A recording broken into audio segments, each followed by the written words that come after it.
What's up, guys? My name is Sebastián, and welcome to another episode of The Seba Show. And today I want to discuss you guys with this breaking news, like literally just broke out, of a new show from Marvel Studios on Disney Plus based around Wakanda, which I did not expect this to happen. I really didn't expect like a Black Panther show. I thought that everything centered on Wakanda would only be focused on the films. But an actual show of like, well, it's not a Black Panther show. That's the thing. It's not a Black Panther show because I think that would have been like a little bit, I don't know, maybe. Well, is it redundant? Because, like for example, WandaVision right now, I could totally see her show, but I can totally see a movie from her later on. Like, why can't we have that? So, having a Black Panther movie and then later a show would not be bad. But in this case, this is a show before the next movie, which is insane. I'll tell you about right now, later on, what I'm going to talk about. But I didn't really expect this. I thought they were going to focus this more on the films, and you know, and we're not going to see anything related to Black Panther on television, except if it's on another TV show. But this is pretty big. Of course, everybody's wrapped around the idea of how are they continue this Black Panther story without Chadwick Boseman, which of course, as we know, he unfortunately passed away last year. It broke a lot of hearts, and it impacted me in the way I didn't expect to happen. It was man, it was intense. It was bad. It sucked. Which, not to do like a plug, but I did a little tribute with my co-host Augusto Blanco on Hablando Shit. Chadwick Boseman, I think we did a great job right there. I mean, well, it's in Spanish, I'll just tell you right now. But I think we did a great job just speaking about Black Panther and Black Chadwick Boseman. And man, like that death really hit us. Like, it really, man, it impacted a lot of people. So of course people want to know, like, how is this going, like, how are we going to continue to live this story forward? But having a show, I expected. But of course, I think it's called The Kingdom of Wakanda. We don't know exactly the details of the story, but apparently, and this is according to the article from comicbook.com, this show is going to be before Black Panther 2, which comes out in July 2022, right? I think that's what I read. So if that's true, then when the hell is this show going to come out? Like, that's the big question. Like, is this going to come out somewhere before, like the first half of 2022? I don't know, and I don't know when they're going to film this. I don't think they're filming anything at all, unless they've been doing it secretly, but I don't think so, because Ryan Coogler, who, as we know, is the director of Black Panther, but also did Fruitvale Station, the Creed movie, which is pretty good, just did a deal with Marvel Studios, like a 5-year deal of doing shows exclusively for Disney Plus, which apparently they're all going to be Marvel Studios related. At least that's what I kind of read. Maybe that can change on later on, or maybe it's not the whole picture. But apparently, especially from Ryan Coogler's statement, it's going to be focused more on like he said. But what was interesting about what he said is that they'll work together with Kevin Feige and all these Victoria Alonso and all these people on these like specific Marvel Studios shows.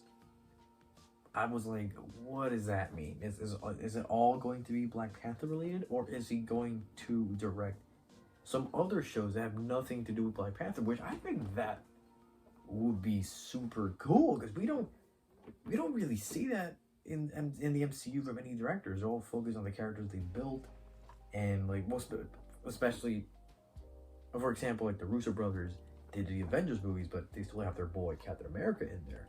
Or Civil War, they have all these characters, but it's still their boy, Captain America. So, we've never seen a director jump out from a franchise to another in the MCU as yet. So, maybe seeing Ryan Coogler do other projects that have nothing to do with Black Panther and just seeing his unique perspective would be good.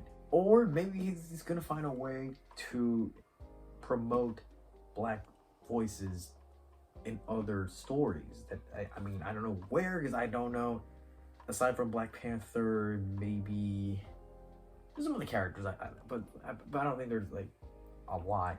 But I don't know what stories he's going to focus on that he can do that. That's not Black Panther related. I mean, is he gonna work on Ironheart?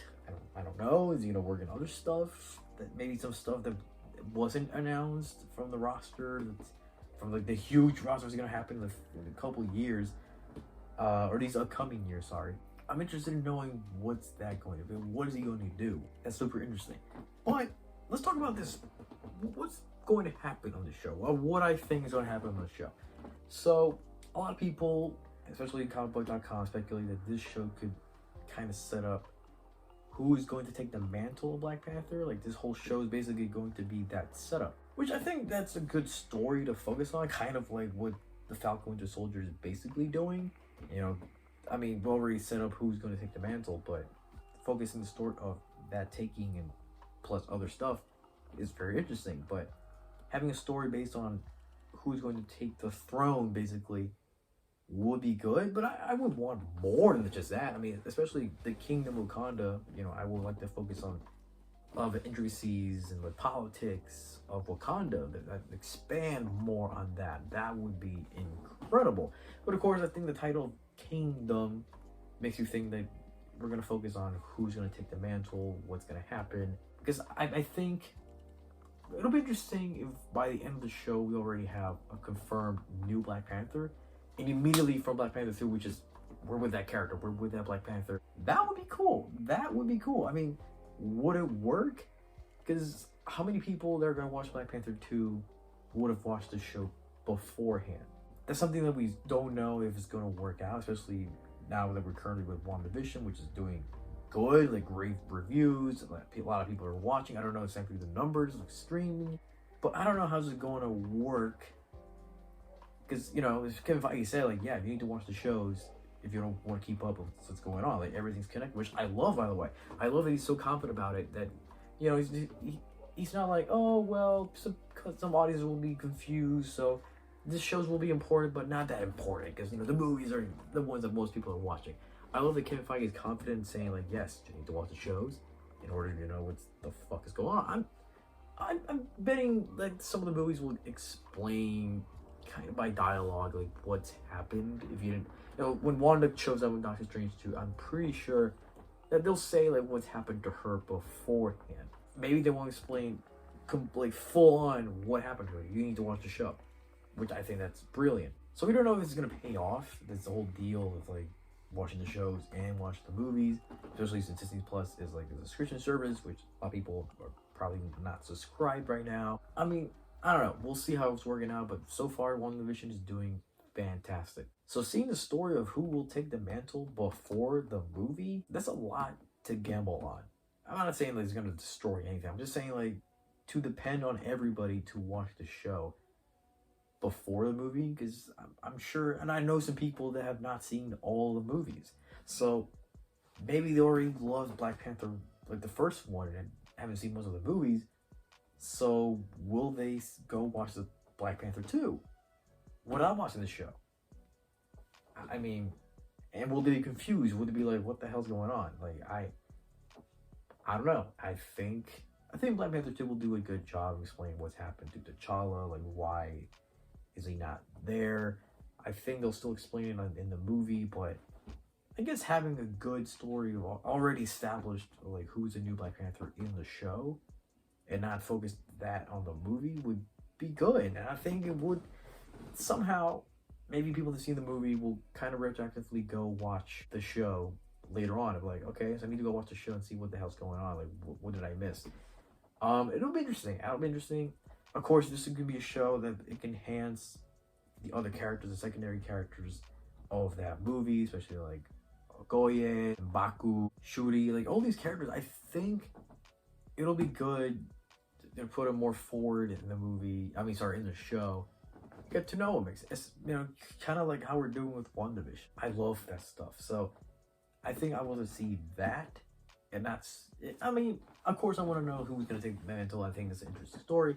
But I also want to learn more about Wakanda and learning how it works, how it runs, how people live on a day-by-day basis. But also focus on these other characters and see their struggles. Maybe see how they're dealing with T'Challa's absence and why it's happened. I think it's interesting. I think it'll be good, and I would love to see more of these characters and expand upon those characters and expand upon the world of Wakanda. I think having Ryan Coogler, the showrunner, running the whole thing, I think it's brilliant. I'm pretty sure he's gonna write some episodes, or at least a story. You know, I cannot wait to see what he's gonna do. But I'm also curious as to what he's gonna do besides that. Like, is he gonna go away from Black Panther? I mean, what else can you do in the world of Black Panther in other shows? Like, you're gonna do a M'Baku show? Are you gonna do a Shuri show? I mean, well, Shuri show might be kind of cool, but for the other people, I don't know. Like, it's like one of those examples, like what Sony's doing with Spider-Man, doing spin-offs out of everybody. Like, is that necessary? Does that even work, or do people even care? So I would be careful as to what they're gonna do with that. But I'm curious. I believe in Marvel Studios. I trust in that team. I trust in Ryan Coogler to do a cohesive story. And whatever they shoot out of there, I'm pretty sure it's gonna be a good product for the majority of it. I'm pretty sure it's gonna be like that. So I don't know. What do you guys think of this news? What do you guys think of this Kingdom of Wakanda show for Disney Plus? Do you think it's a good move? Is it a good idea? Is it a bad idea? Let me know in the comments. Like, what's up with that? And let's discuss about it. And what do you think is going to happen in the show? And what's going to happen in Black Panther 2? Let's talk about it. So my name is Sebastián Productions, and you're watching The Seba Show.